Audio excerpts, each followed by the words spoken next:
Welcome to the Multi-Purpose Marine Simulator here in Aberdeen Training Centre for Transocean Drilling. It was built by Pisys, an Aberdeen firm, and is basically what we believe is the only one in the world of this nature. It deals with training people on semi-submersible and jack-up installations with regards to stability, management of major emergencies, OIM's assessments, and the operations of jack-up rigs. The room that we're actually in right now is the instructor's room. The suite that you can see here is actually divided into two systems. On the right hand side of this desk here we have the marine systems. This is where I normally sit for stability and jack-up operation courses.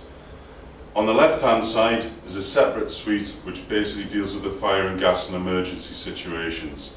Obviously, with one instructor and two instructors, we can combine the facilities into one, two, multiple parts, whatever we require depending on the course and the level of the course that we're dealing with. In the big screen above us here, we can actually see a course ongoing. These guys are from one of our rigs working the west coast of Africa who have come here for a MEM course. That's a Major Emergency Management course. And these guys will be assessed individually over the week on their ability to deal with emergencies.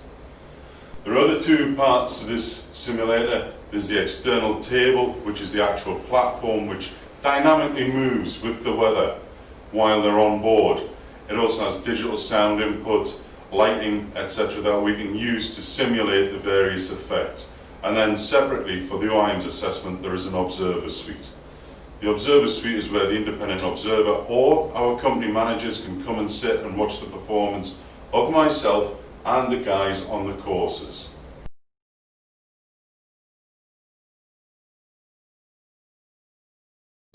Okay gentlemen, the situation is just now just setting up the simulator with a group of guys in there, and I'm going to bring them some weather and then bring her online. The situation at this stage is basically setting her up for a major emergency.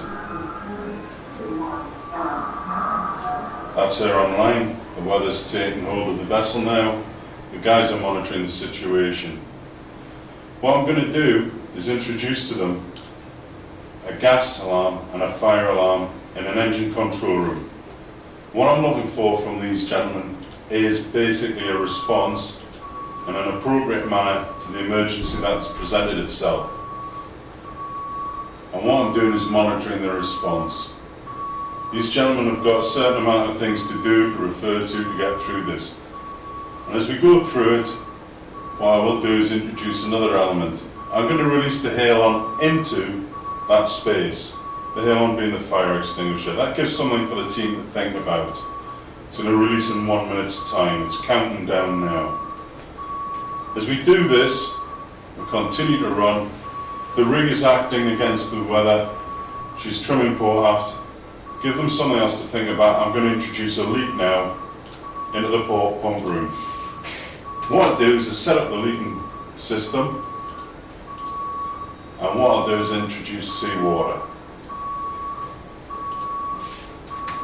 It's approximately 1/4 metre square, the hole, so it's quite big. It is leaking now, so it's going to give the OIM something else to think about. I'm also watching for the ballast control room operator to feed that information into the team so that they can address it. The rig is also now reacting with the weather and the leak. It's now all port aft. It may take some time for them to identify it, but there goes the alarm now for the port pump room, and I can show the alarm now coming up. It's low level at the minute, just waiting for a reaction now, information to be fed into the system, and I'm looking for the actions to be carried out accordingly. There's the ballast control room operator now feeding the information to the team. You should start accepting alarms. The halon's released as well, so they've got two major incidents going on, a stability situation and a fire situation. Look, the power generation hasn't killed any engines, so I'm going to take them off them just to give them something else to think about. The screens will start going black any second now. That's it. He's now got his power cut off. We go on to emergency power. Screens return. And we're there. Now we're just waiting for a response. This exercise will probably continue for another 10, 15, maybe 20 minutes, and we just monitor the situation.